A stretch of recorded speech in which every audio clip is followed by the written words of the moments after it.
Et maintenant, un peu de lecture pour la rime, s'il vous plaît. Bonjour Monsieur Bob Garcia. Bonjour Madame Juliette, bonjour à tous. Alors l'homme de la bibliothèque, vous m'avez dit, il faut lire, relire et lire encore. Samira El Ayachi, c'est une grande figure de la littérature et une représentante de cet art pour le Nord-Pas-de-Calais. Ah ouais, elle est exceptionnelle, elle habite à Lille, elle vit à Lille, elle écrit à Lille, voilà. Et là, c'est 40 jours après ma mort qui ressort en livre de poche aux éditions de l'Aube chez Micros Littérature. Le grand livre était sorti en 2013, donc c'est l'occasion de le redécouvrir ou de le découvrir pour ceux qui l'ont pas lu. Alors l'histoire, c'est un trentenaire qui est mort, et bien qu'il soit né en France, son corps est envoyé au Maroc pour être inhumé parce que c'est là que réside toute sa famille. Sauf que le mort entend tout ce qui se dit autour de lui. Il est mort, mais pas complètement apparemment dans le livre. Donc le narrateur du livre, c'est lui, c'est le mort, et avec le défilé des proches, des amis, etc., des secrets cachés ressurgissent et des mensonges aussi. Par exemple, il y a 3 femmes qui se succèdent devant sa dépouille et qui affirment toutes les 3 être sa compagne. Ça fait un peu désordre. On va vivre comme ça pendant 40 jours, des rebondissements posthumes.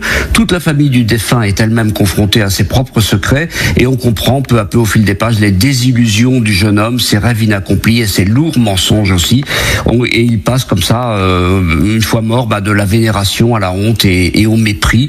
Le tout sur fond de coutumes religieuses du Maroc que l'on découvre à cette occasion.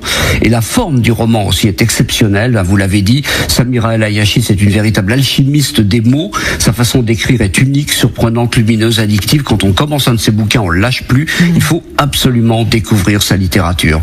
Voilà, c'est 40 jours après ma mort de Samira El Ayachi. Ça ressort en livre de poche. C'est pas cher, faut en profiter. Oui, en plus, le livre de poche fête son anniversaire, je pense, tout bientôt.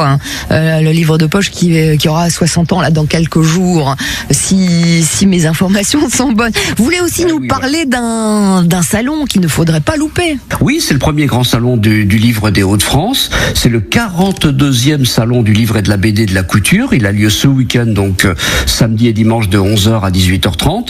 Le lieu, c'est la salle polyvalente rue du Riet, comme tous les ans. C'est juste à côté de la gendarmerie, vous pouvez pas vous tromper.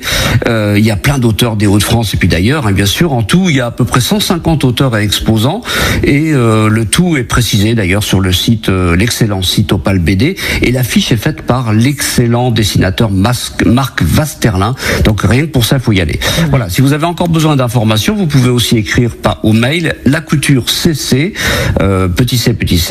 @orange.fr. Là, vous saurez tout. Ouais, et c'est en partenariat avec votre radio France Bleu Nord. Grand merci, cher Bob Garcia, l'homme de la bibliothèque. Et je vous souhaite un bon mardi. On se retrouve bientôt sur France Bleu.